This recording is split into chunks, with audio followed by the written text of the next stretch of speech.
প্রথমেই বলি বন্ধুরা, আমি একটা ছোট কন্টেন্ট ক্রিয়েটর। আমার ক্যামেরা সেটআপ আপনাদের ভালো নাও লাগতে পারে। কিন্তু আমি যথাযথ ভালো কন্টেন্ট দেওয়ার চেষ্টা করব বন্ধুরা। তাহলে দেরি না করে শুরু করা যাক। নতুন টেকনোলজি ও নতুন জেনারেশনের জন্য আজ আমি এমন একটা ব্যবসার আইডিয়া নিয়ে এসেছি, যার চাহিদা আগেই ছিল, বর্তমানে আছে এবং ভবিষ্যতে এর চাহিদা আরও বেড়ে যাবে। হ্যাঁ বন্ধুরা, যখনই একবার প্রচার হয়ে যাবে আপনি এই ব্যবসা স্টার্ট করেছেন, তখন আর লোকের কাছে আপনার যাওয়ার প্রয়োজন পড়বে না। লোক ছুটে আসবে আপনার কাছে সার্ভিস নেওয়ার জন্য ক্যাশ টাকা নিয়ে। আর এর যদি প্রফিটের কথা বলি, এটা একটা হাই ডিমান্ড ও হাই প্রফিটেবল ব্যবসা। প্রত্যেক সার্ভিসে আপনার খরচ হবে ৮০ থেকে ১০০ টাকা এবং লোক আপনাকে পে করবে ১,০০০ থেকে ২,০০০ টাকা। তাহলে বুঝতে পারছেন কতটা প্রফিটেবল ব্যবসা এটা।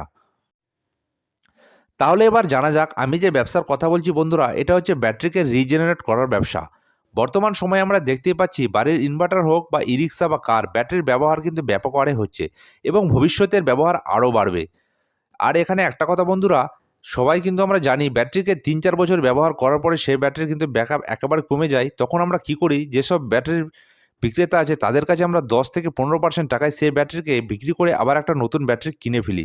যার মূল্য প্রায় ১০ থেকে ১৫,০০০ টাকা। এত টাকা ব্যয় করতে হয় আমাদের ৩-৪ বছর পরেই। তাহলে এই ব্যবসা করতে হলে আপনাকে প্রথমেই একটা ব্যাটারিকে রিজেনারেশন করার মেশিন কিনতে হবে। ৪ টা ব্যাটারিকে একসাথে রিজেনারেট করতে পারে এরকম মেশিন আপনাকে একটা প্রথমে পারচেজ করতে হবে। এই মেশিন কেনার পর আপনার প্রথম কাজ হলো মার্কেটিং। হ্যাঁ বন্ধুরা, যে ব্যবসার মার্কেটিং যত ভালো হয় সে ব্যবসার রান তত ভালো করে। ব্যবসার মূল মন্ত্রই হচ্ছে মার্কেটিং। আপনার প্রথম কাজ হলো ব্যাটারি হোলসেলারদের সঙ্গে দেখা করা এবং ই-রিক্সা চালকদের মধ্যে একটা প্রচার চালানো কি এখানে ব্যাটারি রিজেনারেশন করা হয়। এবার আমরা জানবো এই কাজের প্রসেস কি। যখনই কোনো পুরনো বা খারাপ ব্যাটারি আপনার কাছে আসবে, তখন আপনার কাজ হলো প্রথমে সেই ব্যাটারির গ্র্যাভিটি চেক করা। যদি কোনো ব্যাটারির গ্র্যাভিটি ১১০০ নিচে হয় তাহলে বুঝবেন সেই ব্যাটারি ডেড হয়ে গেছে। আর যেসব ব্যাটারির গ্র্যাভিটি ১১০০ উপরে হবে সেসব ব্যাটারিকে রিজেনারেশন করা সম্ভব।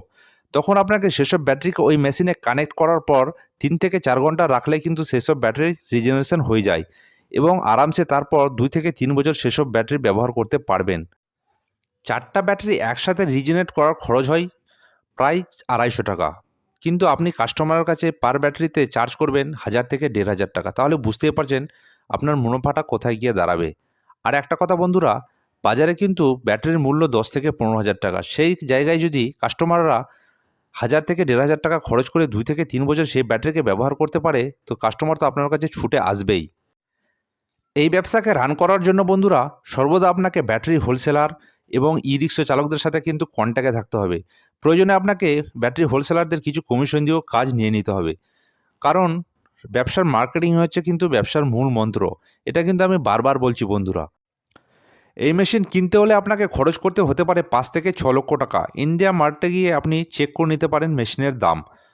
আর একটা কথা বন্ধুরা, এসব ব্যবসা করার জন্য সরকার কিন্তু মুদ্রা লোন দিয়ে থাকে। যদি আপনি ইচ্ছা করেন এই ব্যবসা করার, তাহলে কিন্তু মুদ্রা লোন নিয়েও আপনি এই ব্যবসা করতে পারেন। আশা করি ভিডিওটি ভালো লেগেছে এবং দেখা হবে পরবর্তী ভিডিওতে। ভালো থাকুন, সুস্থ থাকুন।